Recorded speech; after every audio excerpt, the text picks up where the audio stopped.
बोलिए श्री राधा वल्लभ सरकार की जय। सद्गुरुदेव भगवान की जय। प्यारे प्रभु प्रेमियों, भगवान की कृपा जिस पर होती है वह भक्ति ही जान सकता है भगवत कृपा को। आम लोगों की बात समझ में नहीं आती, आम लोगों की बात समझ में आ नहीं सकती, क्योंकि उनके अंदर भाव ही नहीं है। भक्तों, आप श्रवण कर रहे हैं श्री मीरा जी का पावन चरित्र। आपने कल श्रवण किया कि राजा विक्रमादित्य राणा जी ने किस तरह से मीरा जी को विष पिलाया, जहर दिया, चरणामृत बोलकर पान कराया था। भक्तों, आपने देखा जो राणा की बहन थी ऊदा, भक्तों ऊदा के अंदर भक्ति जागृत हो गई। और क्योंकि उसने देखा कि मीराबाई जहर का प्याला पी गई, लेकिन उनके ऊपर जहर का कोई असर नहीं हुआ,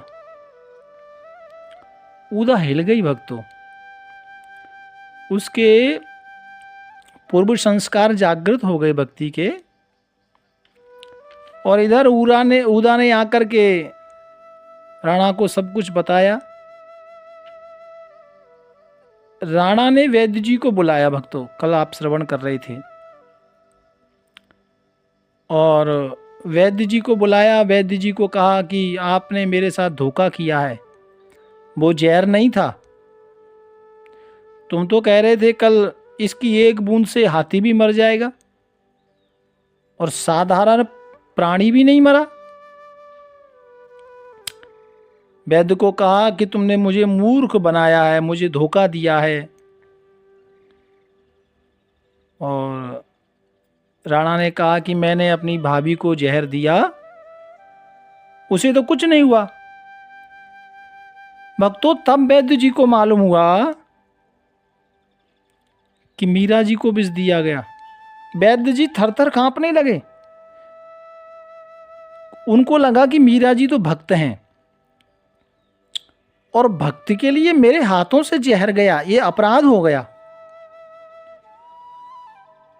तो वैद्य जी ने राणा जी को कहा, अन्नदाता, भक्तों का रक्षक तो भगवान है और मीराबाई सा तो सदा भगवान की ही पूजा करती हैं। मीरा तो बहुत ही आदर के साथ ठाकुर जी को निरंतर ध्याती हैं। तो वैद्य जी ने कहा, राजन, जिसके सिर पर 4 हाथ वाले की कृपा हो, 2 हाथों वाले उसका क्या बिगाड़ सकते हैं हुजूर। जिस पर साक्षात ईश्वर की कृपा हो, जाको राखे साइयां, तो उसका कौन भी क्या बिगाड़ सकता है। प्यारे, अन्यथा किसी आम जीव के लिए तो ये जो कटोरे में बची हुई 2 बूंद हैं, ये भी काफी हैं। राणा ने फिर कहा, झूठ बोल रहे हो। वैद्य जी ने कहा, राणा जी, मैं झूठ नहीं बोल रहा, सच कहता हूं, ये बहुत ही हलाहल विष है। तो राणा ने कहा, तो ठीक है, ये 2 बूंद बची है ना, अब इनको तू ही पीकर बता। वैद्य जी घबरा गए। अन्नदाता, ऐसा ना करो। बोले, नहीं, ये तुझे बताना पड़ेगा, मैं देखना चाहता हूं तू इससे मरता है या नहीं। वैद्य कांपने लगा। भक्तों, रोने लगा। और वैद्य जी को तो मालूम था कि मैं पीते पीते ही मर जाऊंगा, इतना घनघोर ये विषय है। तो वैद्य जी ने प्रार्थना की, बोलने लगे, राणा जी, अन्नदाता, मेरे बूढ़े माँ बाप हैं, मेरे बच्चों का कौन होगा? मैं सच कहता हूं। राणा ने कहा, नहीं, मैं नहीं मानता, उठा के पी के बताओ। तो वैद्य जी ने कटोरा उठाया और कहने लगे, प्रभु मुझे माफ करना, क्योंकि मैं तुम्हारे भक्त का अपराधी हूं।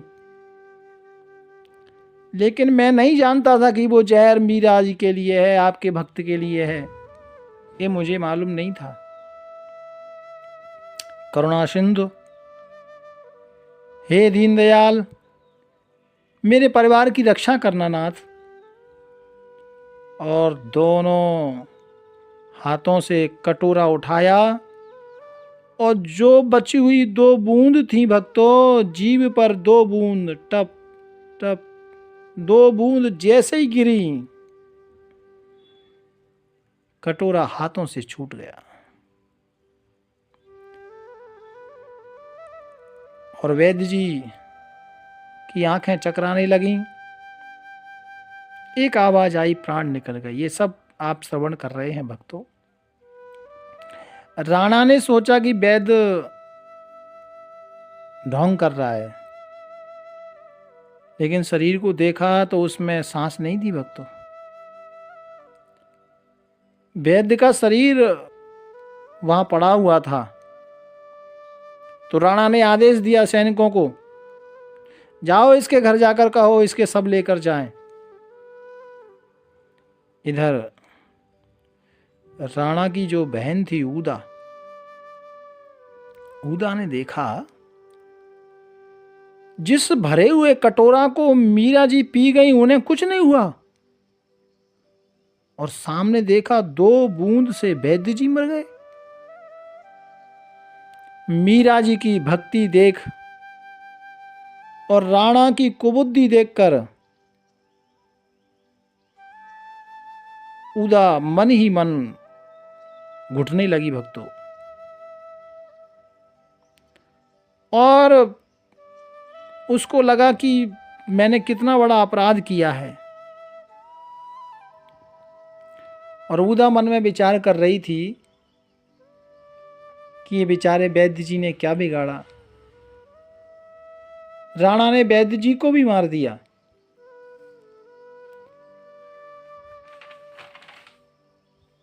प्यारे प्रभु प्रेमियों, ऊदा मन में विचार करने लगी, अरे वैद्य जी को मारने की क्या जरूरत थी?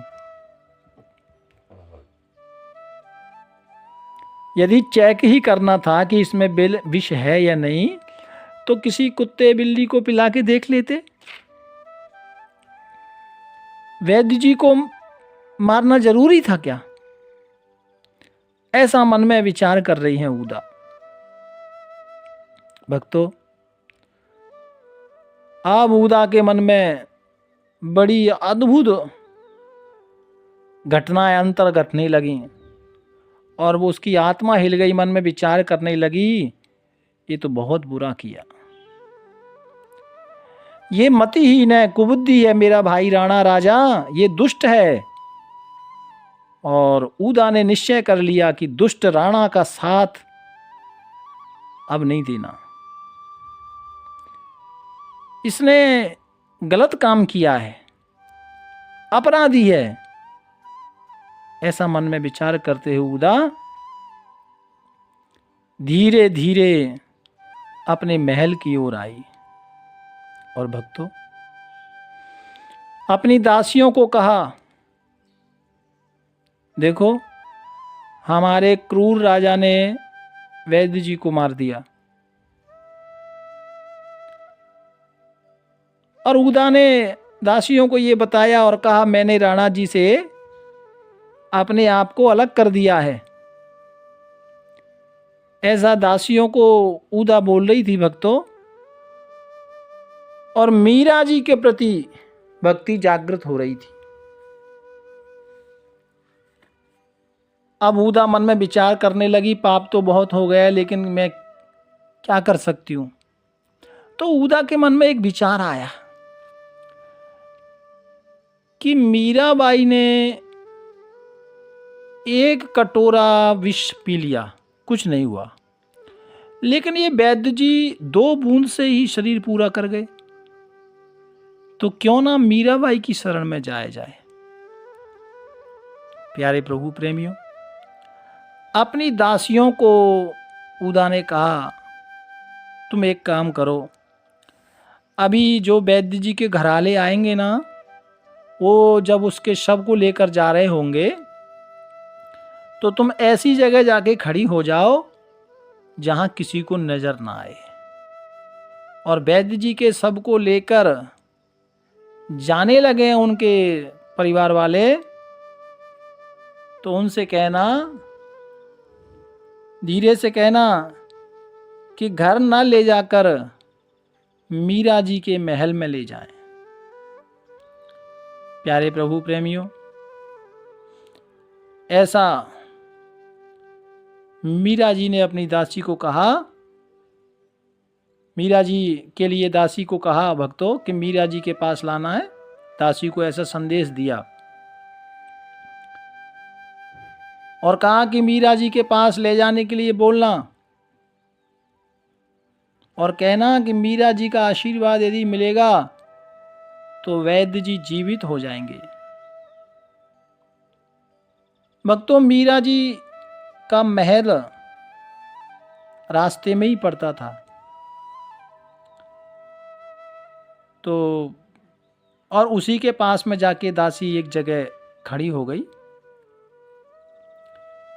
इधर उदा अपने महल से निकली और सीधे मीराबाई जी के महल में पहुंची, जाकर चरणों में गिर पड़ी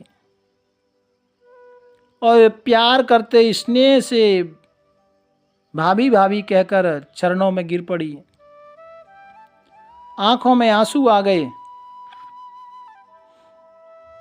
उदा कहने लगी, भाभी साहब मैनू माफ करो, मैंने आपको बहुत कष्ट दिया है। मीरा जी मुस्कुरा गई, कुछ बोली नहीं। भक्तों,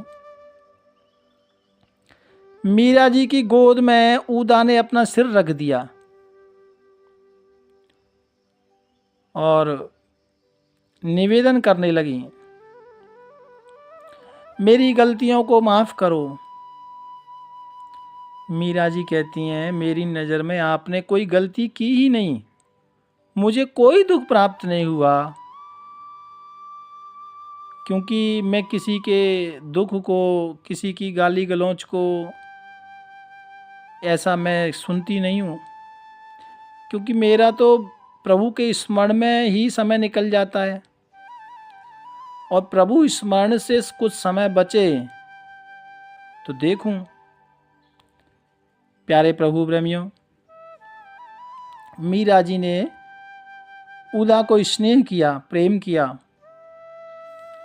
उदा जी ने मीरा सा के चरण पकड़ लिए और कहने लगी, भाभी साहब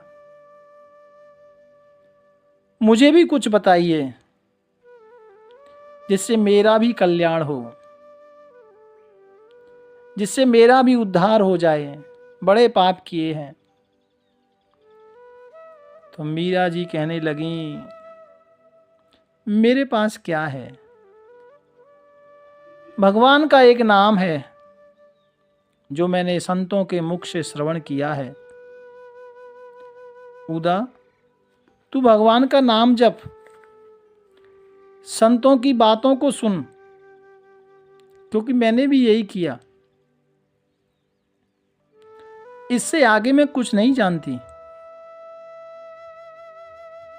प्यारे प्रभु प्रेमियों, आज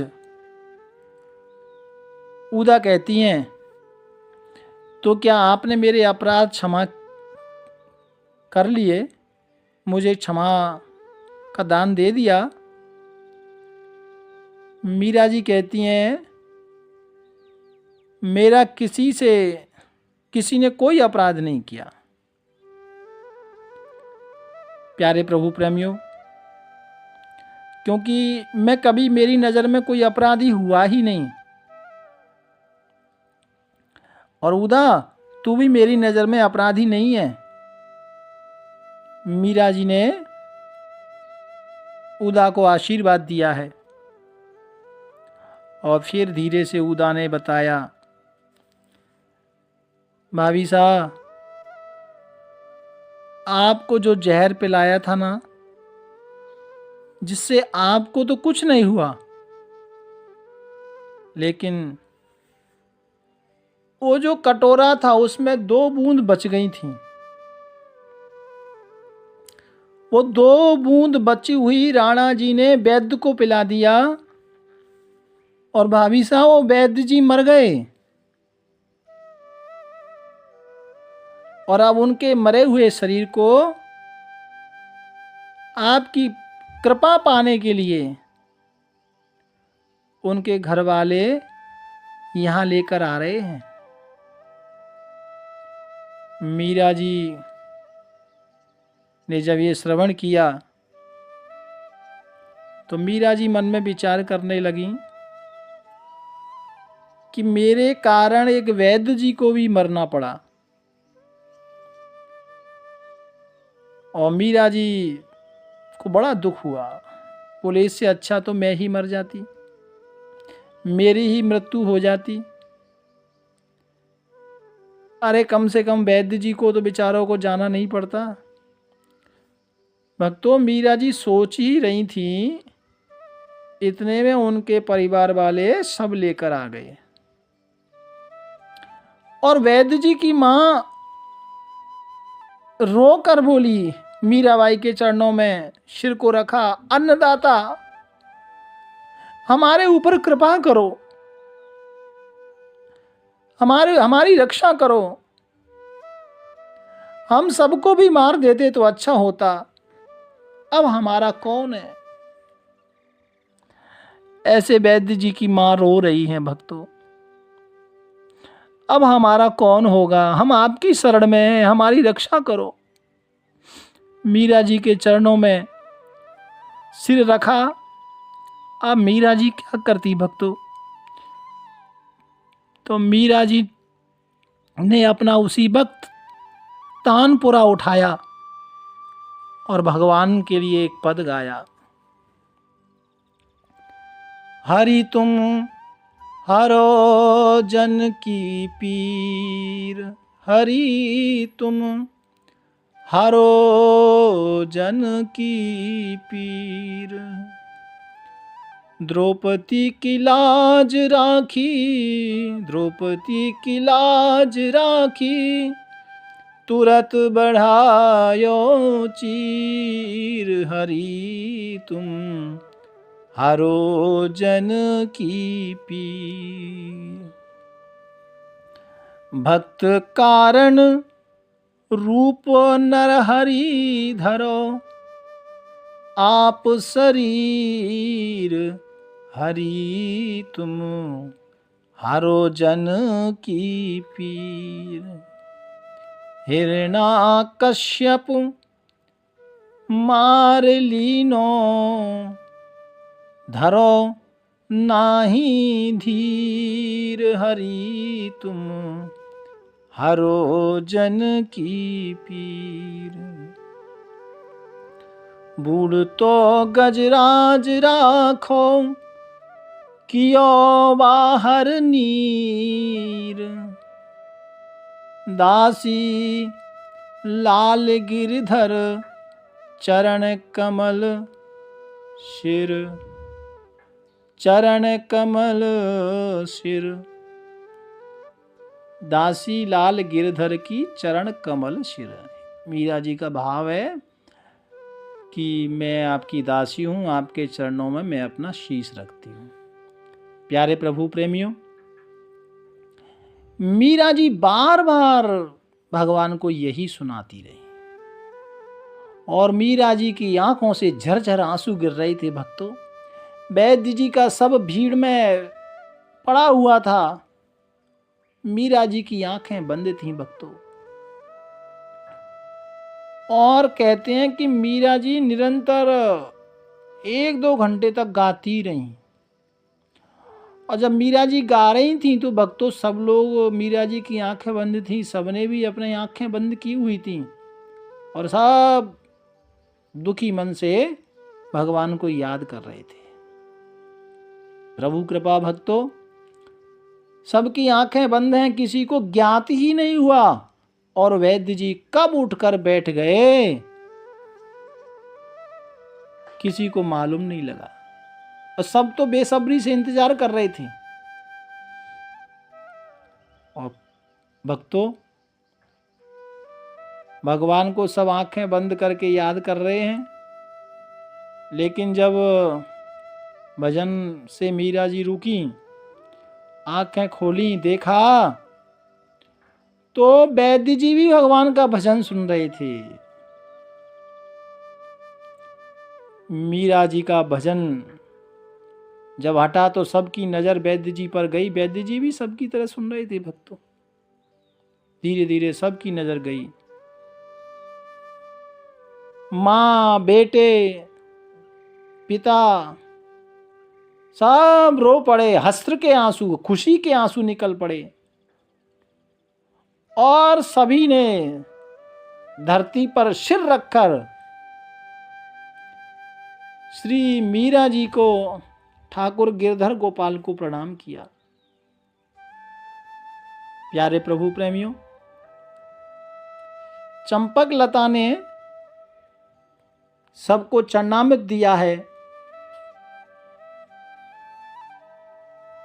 सबको प्रसाद ठाकुर जी का चरणामृत दिया है, जो दासी हैं मीरा जी की चंपक लता। और सबने बार बार मीरा जी के श्री चरणों में प्रणाम किया है। प्यारे प्रभु प्रेमियों, आज जो वैद्य जी की पत्नी है, वो पत्नी मीरा जी के चरणों में अपना सिर रखकर खुशी से रोती है और बड़ी आनंदित, हर्षित हो रही है। बार बार प्रणाम मीरा जी को कर रही हैं।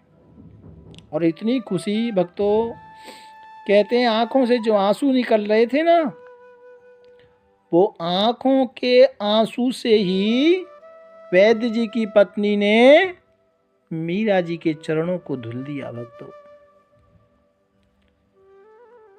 मीरा जी के श्री चरणों को धुलाया आंखों के अश्रुओं से और कहने लगी, हमसे कुछ अपराध हुआ है, हमसे कुछ गलती हुई है, माफ करना। और सब बहुत ही ज़्यादा प्रसन्न हैं। प्यारे प्रभु प्रेमियों, सब मीरा जी के चरणों में बार बार प्रणाम करते हैं। आज भाव विभोर होकर और मीरा जी को प्रणाम करते हैं तो मीरा जी कहती है कि मैंने कुछ नहीं किया, जो कुछ किया है वो मेरे ठाकुर गिरधर गोपाल ने किया है, वही करने वाले हैं, मैं कौन होती हूँ। अच्छा भक्तों, भगवान के जो भक्त होते हैं ना, वो कभी ये नहीं कहते कि ये मैंने किया। वो तो अच्छा हो या बुरा हो, एक ही दृष्टि रहती है कि ये मैंने नहीं किया, ये भगवान ने किया है। लेकिन सांसारिक स्वार्थी व्यक्ति तो अच्छा होगा तो कहता है मैंने किया, और बुरा होता है तो बोले भगवान ने किया। लेकिन भक्त तो दोनों ही चीज ठाकुर को समर्पण करता है। और जो जीव दोनों ही वस्तु, सुख दुख, अच्छा ही बुराई, सम में रखता है, दोनों ही वस्तु उसको लगता है कि ठाकुर जी की लीला है, तो फिर वो ठाकुर जी को ही प्राप्त होता है। और कई बार कोई पाप भी होता है ना, भगवान ने गीता में कहा है, वो पाप भी ठाकुर को प्राप्त होता है, भक्ति भी ठाकुर को प्राप्त होती है, इसलिए वो निर्दोष हो जाता है भक्तों। तो ये ऐसी दृष्टि मन में आना, ऐसी सोच रखना, ये भी भगवत कृपा से ही प्राप्त होती है। मीरा जी आज कह रही हैं मैंने कुछ नहीं किया, जो कुछ किया है वो मेरे गिरधर गोपाल ने किया है। मैं कौन होती हूँ करने वाली, मैं तो साधारण आपकी तरह हूँ। ऐसा मीरा जी वैद्य जी के परिवार को कह रही हैं भक्तों। और सब मंदिर पूरा भरा पड़ा है और जितने भी लोग वहाँ थे भक्तों, सब मीरा जी की जय जयकार करने लगे। मीराबाई की जय हो, मीराबाई की जय हो, सब जयकार लगा रहे हैं। तो मीरा जी ने कहा भाई मेरा जयकार मत लगाओ। चंपकलता ने कहा कि ये बात ठीक है, लेकिन ये लोगों का भाव है, ये उमड़ आया है, इसमें आप ऐसा ना बोलें, ये तो लोगों की भक्ति है। ऐसा चंपकलता ने बोला। फिर तो महाराज मीरा जी का और ज़्यादा यश बढ़ गया। ये बात तो पूरे इलाके में, पूरे चित्तौड़ में आग की तरह फैल गई। और भक्तों वहाँ से वैद्य जी ने भी प्रणाम किया। वैद्य जी प्रणाम करके समस्त परिवार के साथ और मीराबाई से आशीर्वाद लेकर अपने घर को आते हैं। प्यार से बोलो राधे राधे। आगे की कथा हम कल श्रवण करेंगे। भाव प्यार से राधे राधे राधे राधे।